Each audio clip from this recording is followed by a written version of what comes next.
Welcome to the Conscious Marketer podcast. I'm Richard and joined by Kylie. Hi, Kylie. Hello. And we're super excited to have a real kind of friendly conversation today with Mason Betsch. He is one of our kind of secret, I don't know if I want to say weapon, but secret agents for change in the world, to raise consciousness and to help us sell more transformational programs. He's one of the leading Facebook ad managers and experts in the world. And we're just going to have a conversation about where Facebook's going and how to use Facebook to grow your business. Hi, Mason. How's it going, Richard? Hi, Kylie. Hey. Yeah, it's going great. And, there are so many people doing Facebook out there. And, maybe throughout here we can share a few examples without giving names, but Mason's run a lot of campaigns for us, and I'll share a real short story. But years ago, probably 8 years ago, I was trying to do Facebook ads myself, and I was in the back end of the manager, and I had bought a couple training courses, and I realized that it was so complicated and it was evolving every day, and I made kind of that decision back then that I didn't want to do it myself. I wanted to find somebody to partner with because, it was just so complicated. I felt like somebody needed to be like full time on it. And initially I tried to bring some people internally, but the problem was as soon as they got good, then they left me and they started their own agency or did their own thing. And I realized, that wasn't the best method either, for me at least, Then I started to work with a few agencies, and of all of them, Mason's agency and firm really has just been amazing and far surpassed. And every launch we do, we lean into Mason to support us. And so I want to thank you, Mason, first of all, for all the support you've given us through the years. Well, let's just start by Mason. Tell me a little bit more about how you got into Facebook ads, and I know that wasn't your background. So maybe can you share a little bit of background for everybody? Yeah, I think that the one thing that life does a lot of times is send you on a path that you're not really planning to do, and that's definitely how I got here. My original career goal and what I was going to do with my life was be in the music business, both as an artist and hopefully in some kind of support role. So I went to school really with that focus in mind and started out doing that, and then, kind of kicked around random corporate jobs, did a stint working for the Department of Defense, and really just kind of stumbled into this. I met a guy at a bar and got to talking with him, and he was a director in a marketing agency, and went from there, and here I am. So did some agency work for about 3 to 4 years, and then decided to take the leap and go on my own. And now I'm a grizzled vet and have been doing this for, 10, 11 years at this point. Doesn't every good story start with, I met a guy at a bar? Well, hopefully it does, That's true too. Yeah. We should do the country western version of like Facebook ad manager. That would be super funny. So, my account got banned, and my ad didn't perform, and all the way to like drinking yourself to sleep from all the stress. Yeah, no, it would make a good country western song, I would imagine. So, and you're in a band, and music's a big part of your life as well. Is that right? I am, yeah. We've been doing it for a while, and, for a point there, I thought that was going to be kind of the path that it took, and, the pandemic and having kids, change your life. So I still am involved in that space. I think it's a good thing to do to keep your mind fresh, to have like a creative endeavor that is not on the computer. I feel that helps me stay really present and focused in the work that I do in the ad space, for sure. Yeah, I mean, my theory is that it probably also helps you, like if you can read music and understand like a song is almost like a campaign in some ways. It's like it's a composition of some kind, so it's not like immediately obvious. Because even myself with marketing, I realized that marketing tries to predict the future, which is the same thing I was trying to do when I was a financial trader way back in the day, 20 years ago. So 100%. well, Yeah. Can you maybe share with the listeners a little bit about what's been happening on Facebook recently, and like where have we come from in Facebook, and how is it kind of starting to change a little bit now?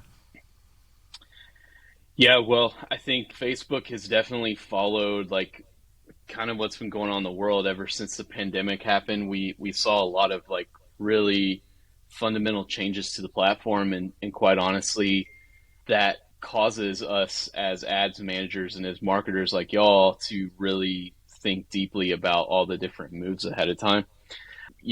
What's really changed, with Facebook, they had the Cambridge Analytica issue that they were working through, and so they kind of rolled out a lot of the changes that we saw in a piecemeal form, and it didn't really affect us in terms of how we were able to read data, get performance, scale campaigns out until 2020, when they started navigating on their conversion windows being shorter.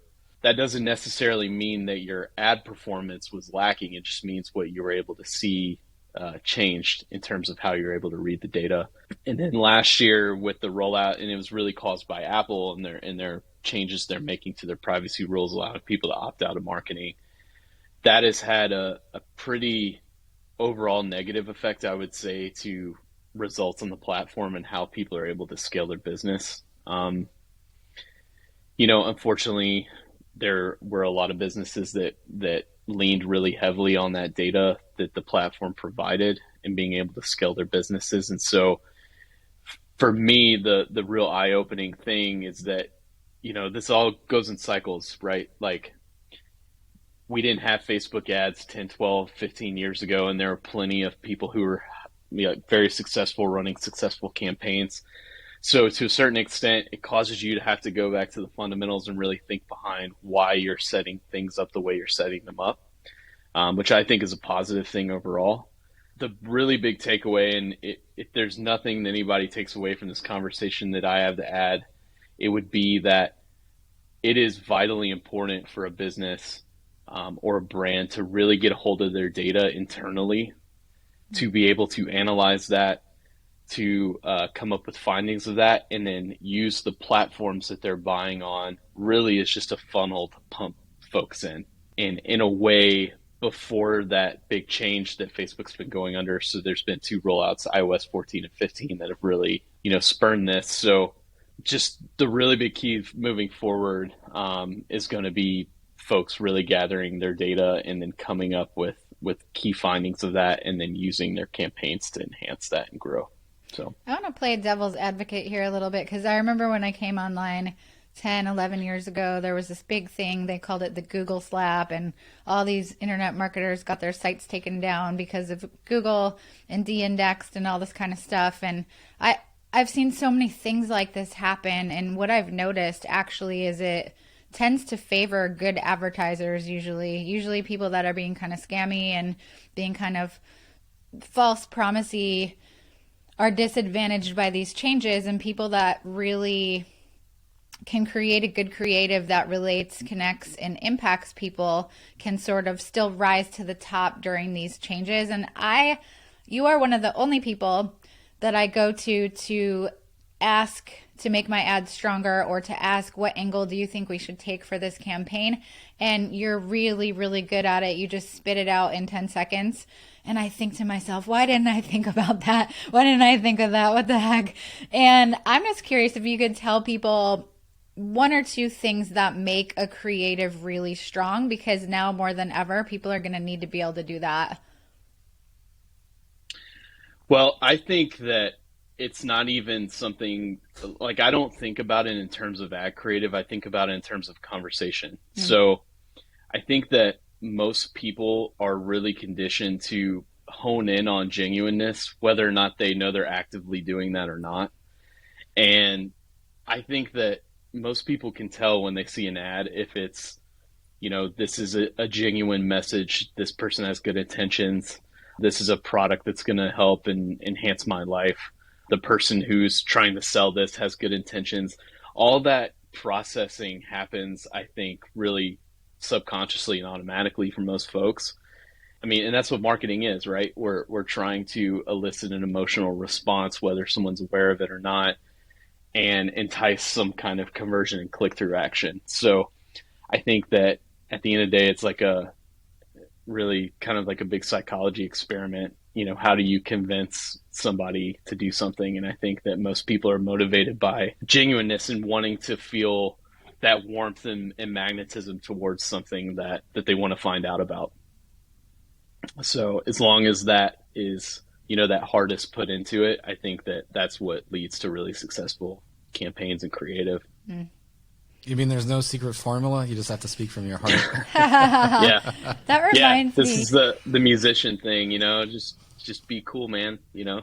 I had this time where I actually got let go of a client that I made millions and millions of dollars for. I think they got audited and they were advised to let go of anyone they were paying significant amounts of money. So they let go of me and they hired an agency to replace me. And this was an agency that the top marketing companies in our industry were actually recommending and referring. And they hired them, and that agency came to me like 2 months later and they said, "Hey, listen, we printed out 16 pages of your ads and we can't figure out the formula." And I told them, "You know what the formula is? It's to give a shit, like care about the people you're speaking to. That's the formula." And they were floored. They were so surprised by that answer, and it made me laugh. I was like, "You know what? I'm taking 6 months off. I'm gonna drink beer in Florida." Like, Yeah. that's what Yeah. I did.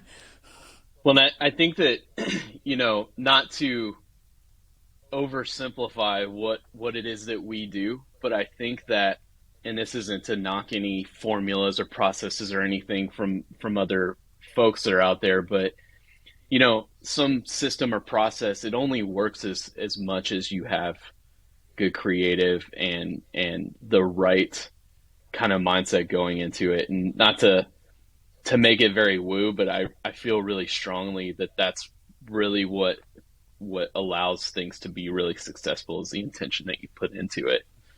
And it is that giving a shit. I think that that's really important for any work, but especially in this. Yeah, that's a really important point. Well, I kind of want to steer the conversation to just talk about kind of what makes, like, how to set yourself up for success on Facebook or really any ad platform you're on, and kind of a little bit about, you know, the anatomy of a successful campaign or funnel. And I know that you and I have talked about the difference between marketing and advertising. Can you share a little bit about your thoughts? Because I think some people, they think I'm going to hire a Facebook ad person and they're just going to print me money every month or whatever. And I think the reality is it's hard, you know, it's a lot of hard work to get in there, and there's a lot of pieces and you have to have a lot of specialties. So maybe you could share a little bit about the difference between marketing and advertising. Yeah, I mean, I think that any advertising campaign can't overcome bad marketing, bad creative, bad messaging. You have to have that stuff in place, or you could have the best setup of all time, and it's just not going to work. But I think even like layering on top of that, the thing that's really important is that, you know, this is a holistic organism that you're running. It marketing and advertising is just a piece of it. So, you know, this manifests itself differently in different kinds types of businesses. Like, you know, with e-commerce businesses, you have to really have a good handle on your supply chain and your logistics and what's going on with your manufacturing and your email campaigns. There's just all these millions and millions of steps and pieces that go into that being a success and scaling. So I think, you know, the first step is just understanding that these things don't work in a silo together, which is probably the mindset that leads to like, well, Facebook ads are going to print money. They can if they have all the other pieces in place that allow them to be set up for success. But in terms of like the actual advertising piece of it, I've always subscribed to a really simple model. Like I really don't try to overthink in terms of my setups. So you really want to think about the customer and where they are in the different parts of the journey and what they're thinking when they're going to see this ad, and then how should targeting be altered to reach them at that certain state of the decision making in the sales funnel and in their mind. So how that typically works out is obviously you want to at top of funnel just make sure that you're going after segments of folks that really closely match uh, your desired avatar, which I know is kind of like no kidding, right? But there's a lot of research that goes into that. In the way that I look into it is what brands do these people follow? If you're, like a coach or a author, what are other things that they're reading? Like, what is this psychographic profile of a customer, and what is it that leads to decision making? So you fill up at top of funnel, make sure that you have all your cold segments in place, and then at the bottom, make sure your retargeting is really segmented, but you're covering all the bases. And in your quest for segmentation, you're not, excluding somebody, because sometimes if you get a little too crazy with it, you can almost kind of cancel out the way that's set up. So that's the general overview of it, just making sure that you have every single stage of that funnel fully spoken for. I think Yeah. just kind of adding on to what you're saying, I think there's this important like point. I sometimes say, if you can give me these four things, then I can win for you, or I can create a good launch. And I sometimes think of them as a table, and if any one of the legs of the four legs of the table is not there, then it's going to be a little bit harder. Sure, So sure. the four legs are the sales page. I need to be able to like draft that and have it look like we have a specific formula. The other is like pre-video content. The third is like the email copy, and then the fourth is the Facebook ads and the retargeting. And so if I have those four things, but sometimes people will be like, well, you just do the sales page and we're going to do these other pieces, and it often doesn't work. And I think the Facebook ad piece is one of the most important pieces, because when somebody is shown interest, then they're on their Facebook feed a lot every day, and then we can keep showing them. We can kind of move them through the launch, even if they're not reading all the emails and things like that. So it like supports each other. It's like a holistic thing. And I was going to say with the video, I think the important thing so that I can set you up for success is I want to make sure that by the time they see your ad, like we've given a ton of value to them already, and they already know us, and they know Kylie's helped them tell the backstory through email copy. And so by the time they see the ad, they're like, oh my God, I've just been waiting to buy this thing, and if I can hand those types of people over to you, Mason, especially with all your magic, then something really interesting happens. These launches really go, 6, 7, 8 figures, Yeah, and to further like unpack that even more, like, when you're looking at all the supporting pieces before a campaign even gets drafted, you have to think in terms of like web design. Am I creating a page that's optimized for conversion? Is it loading quickly enough? Because one of the things that, in setting that intention and expectation going in, um, a campaign can be negatively affected or positively affected by things that are done in setup process. So just remembering like that has to be dialed in. And then the only other thing I really want to hone in on, and this is one thing that I really stress and try to educate when I'm working with clients, is Facebook and really any platform, it's a supply demand model. Pricing fluctuates depending on how many people are on the platform, depending on if the platform wants to alter pricing however they see fit. So one thing to keep in mind is that because of that fluctuation, and we're working in essentially a exchange market, your results are going to fluctuate relative to that pricing. So that's one thing that I really try to set in stone leading into it, because, just as an example, if you're paying $2 for a lead now, but 3 years ago you're paying 50 cents, that doesn't mean that lead is any less qualified or valuable than a 50-cent lead, because the pricing could be 7 or 8 times more expensive. So you're actually running more relative to that pricing. So just to keep that in mind, like this stuff is all relative, and you have to think in kind of more of a macro sense of how is this functioning relative to what's happening on the platform. Can you maybe, because one of the things we teach in our training programs that we do and is this concept of a self-liquidating offer.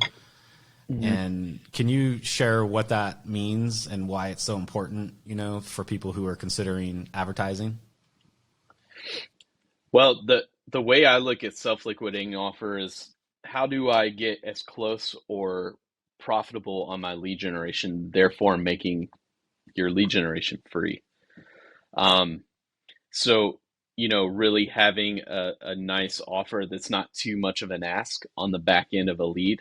Typically, what we see is if we can get not a huge percentage, but a significant percentage of those folks to convert right off the bat, not only does that offset all of your lead costs and hopefully offsets even the management fee that you're paying for whoever's setting up things or who's running your campaign for you, it provides an additional data point that is likely going to be somewhat significant in terms of asking for the next step for someone to pull their credit card out and convert with you again. In my mind, that's always been the best form of lead generation. And why not try to get someone to raise their hand and pull their credit card out right off the bat versus let's gather leads and bank them and hold on to them for a while and then sell to them at another time. Or even like a 30-day or 90-day window where sure. You collect a lead, then let's get the money back. So I think that in the old world, which is called the old world, in the old world, it was like, what's the marketing budget? And you set a budget and you were just trying to get eyeballs, and you couldn't really track if you had a magazine ad or a TV ad or something like that, or if you were maybe a little more local, a newspaper ad, you couldn't really track the results very well. But with internet marketing and digital marketing, Facebook, you kind of know pretty fast whether that lead's going to actually buy something. So the self-liquidating offer, Mason's helped us to set up many of these where, we give Facebook $1 and then within 30 days, we have $5 back. And so, the question is, what's the marketing budget for a campaign like that? And I sometimes put that to people, like, if you give me $1 and I give you $5 back, how many times do you want to do it? And I joke, the only answer is as many times as possible. and then it makes your marketing free. And then the interesting thing is, marketing used to be considered a cost on like traditional P&Ls, but marketing is literally like the profit center at that point. So, you can spend a lot more if you have that kind of campaign. I don't say that's easy to do, but if you can kind of figure that out, it's kind of like the holy grail of online marketing. Most people are not going to slam the brakes on a profiting center in their business. They're going to say, "Give me more of that." It becomes addicting, and then you want to just keep feeding the beast at that point. So definitely seems that way. I remember when I was running Facebook ads, which was probably 8-9 years ago, people would always come to me and they thought that throwing money at Facebook would solve all their problems in their business or grow their business automatically. So when we're talking about a self-liquidating offer, I've also seen a lot of people think if I just run the ads, it's going to work. So I'm curious, what elements do you feel like people have to have dialed in before they can believe that something like that is going to actually work for them?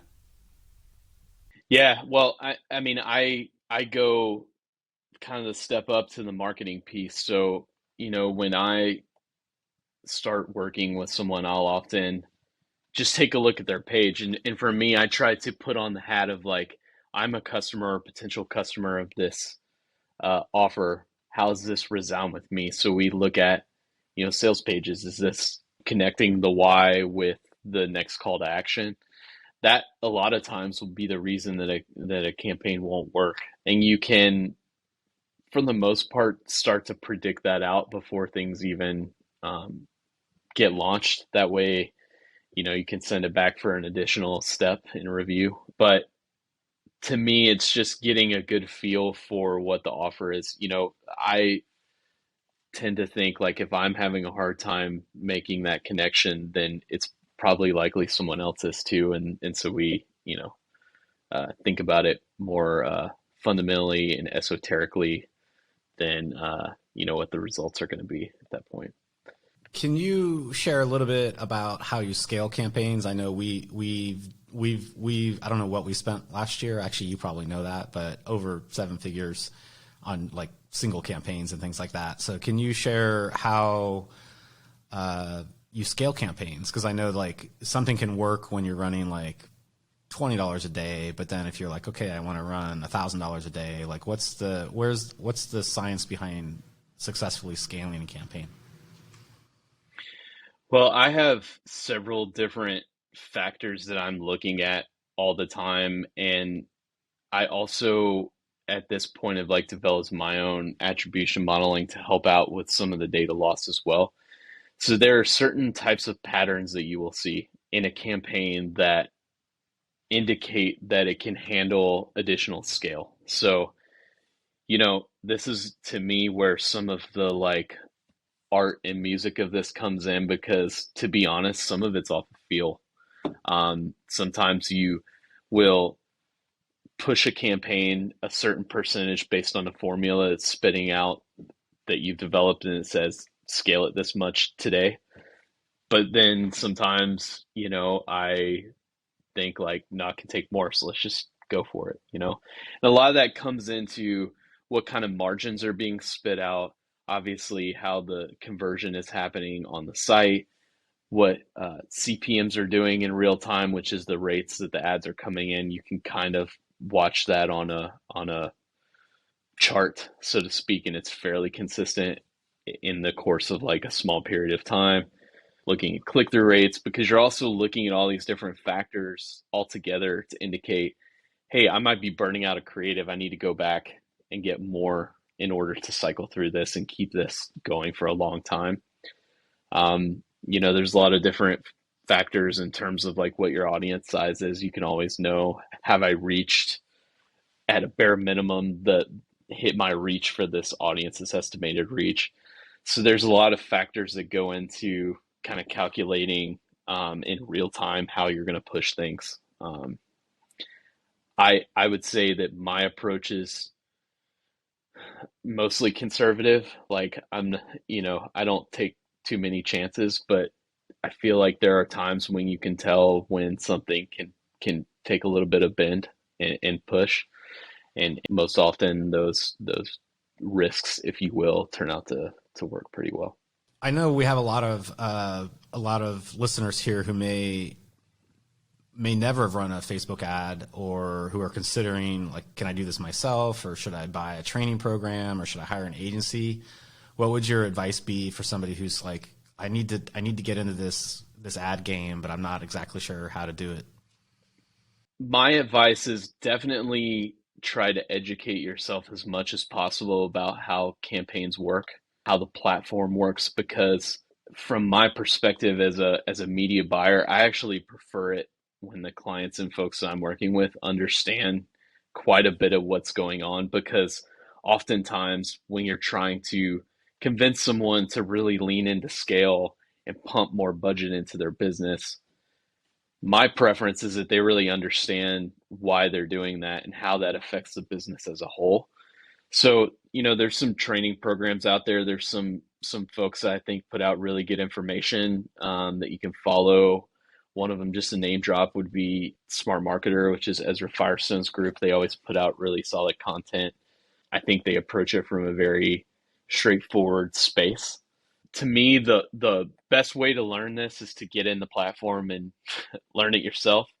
And so, depending on how risk averse most folks are, I would say, have somebody who this is their zone of genius, but definitely understand enough so, when they're having conversations with you, you understand what's happening. I don't know if that's a good advice or not, but that's how I've always approached it. Like, really want people to understand. Well, there's some definitely of the main fundamentals. Yeah, there's definitely something about you have to kind of have a struggle session, because if you hire somebody and you can't analyze, or if you can't provide the raw materials that they need to be successful, and you can't figure out if they're good, then that's not going to do you much good. But it could be that you learn enough to understand the fundamentals, but then you decide, hey, I don't want to run it, which is what I did many years ago. Yeah. So yeah. Well, let's kind of come into we're kind of coming to the end here. I'm kind of just curious, what do you see the future is? I know Facebook has become Meta, and I think they keep making so many changes. Do you have any predictions of where this whole ad world's going to go in, say, the next 12 to 18 months? Well, I think that we are going to see the rise of all these emergent technologies. I mean, think of where we were with NFTs a year ago. Most people are like, that's dumb. Or why would you pay money for a digital product? And now it's a store of value. And so I think that that technology is going to rise up and have some kind of major play in how we transact and market to folks moving forward, as well as other industries. I think that the biggest thing is how data is going to be processed and how that's going to be allowed to transmit into targetable segments on platforms. So, kind of looking forward, and the thing that I'm really advising a lot of folks right now is don't rely on these platforms to store your data and process it and make decisions off of it. Use these platforms as a conduit to bring folks into your orbit, analyze the data from your perspective, and then feed that back in order to scale and make more actionable decisions on those platforms. So use them more as a tool versus as a solution. That's the biggest fundamental shift that I see is really having to occur, whether people like it or not. Because, really in the past 5 years, Facebook has been a solution for a lot of businesses just because of the amount of data that they store. As far as like Facebook's involvement in the metaverse, there's going to be a place for that in marketing. I think as more and more people, you know, go into the virtual world, go into their computers, live their lives there, there's going to be some kind of place. Maybe we're showing advertisements in virtual reality land. Who knows? I'm down to clown and party and have a good time and learn the crazy ways to advertise in that space, but who knows where it's going to go in the next 12 months. I just know that placing a large emphasis on controlling your data and owning your data is going to be the key factor for most businesses to move forward through this quickly changing landscape and to be successful. It is a So, lot. It's a lot to keep up with. Even I can keep up with a lot of this stuff, and I'm like, NFTs, I don't know. I don't even know how to make a wallet. I don't know if I could do this because I can't even figure the wallet part out. And so I do think that that brings something up, particularly for our audience, which is partnership with the right people. I can't, everything I want to do in this world, including advertising and things like that, I can never do it all. And so, and in some ways it's overwhelming to me, and I don't get overwhelmed super easily. So I do think it is collaboration with the right people. We're lucky to have you to tell us what to do with ads and things of that nature. And I write the copy and Richard is the genius, and we just kind of move along through the world together. And so I feel like if our audience does feel a little overwhelmed by any of this, then the best advice I have, and I don't know about the two of you and what your advice is, but for me, it's be surrounded by the right people, and be surrounded by people who know more than you, and be surrounded by people who know differently than you. And that to me has been my biggest key to success in the last 10 years. And it's even more important now. As you mentioned, all these technologies are emerging. They make no sense to me whatsoever, but I realize how important they are. And so I need to surround myself with people who get it, because otherwise I'm just going to drown in it. I'll be like, well, I know Justin Bieber did a concert in the metaverse. I'm getting in there. I'm going to see him play, but like, that's about all I could do. yeah, totally. I think that, and that's the struggle as people grow their businesses, finding the right partners, finding the right people to network with. And I would say it certainly has taken me some time to develop the tribe and to work with y'all. Like it takes time to develop that. And so I'm fully aware that if someone who's listening to this and maybe starting out, like, where do I even begin? And that's why the advice is just to learn as much as possible so you can be dangerous. Like the analogy I would have is if you're building yourself a house, you're going to have all the different craftsmen come in and do different parts, but you should probably know like how things were built and how they were done. So if like something goes wrong, you can self-diagnose and know the right person to call. And I think that that's the same thing here. Just understanding that there are a lot of different specialties that work in this, but also keeping in mind like this is a holistic organism. Business is a holistic organism. What we do, it's very holistic. One thing that I do can affect what y'all do, and so on and so forth. So, yeah, Kylie, your point is great. Like just finding your people and getting in and leaning on them. Well, it makes it a lot more fun too when you're kind of Yeah. co-conspirators and helping to do whatever you're doing in the world. So it's been great talking to you, Mason, and you've given so much great advice, and we'll have to have you back in the future. And if people want to connect with you, Mason, I know that you had mentioned that maybe LinkedIn might be the best way. Is that correct? Yeah, and I was telling y'all before the joke on me is that I'm talking about getting your website right, and I don't have one. So yeah, the best way to get in touch with me is to look me up on LinkedIn. I think I'm the only Mason Betsch on there. So we can also drop your link in on the show notes, so you can go to consciousmarketer.com/podcast and just search for Mason's podcast there, and we'll drop his link there as well as the show notes. So yeah. Perfect. Yeah. Well, thanks for being here today, Mason. Thanks for helping our listeners learn more about Facebook ads and where it's come and where it's going, and a lot of practical advice in here. Thanks all the listeners to tuning in to the Conscious Marketer podcast. We really appreciate you listening. We really appreciate those who share and who go on and leave a comment. If you feel called, you can do that on whatever platform you're listening to. And it's been a real pleasure, Mason. Thank you so much for being here today. Yeah, thanks for having me. Great Thanks, speaking with you. Mason.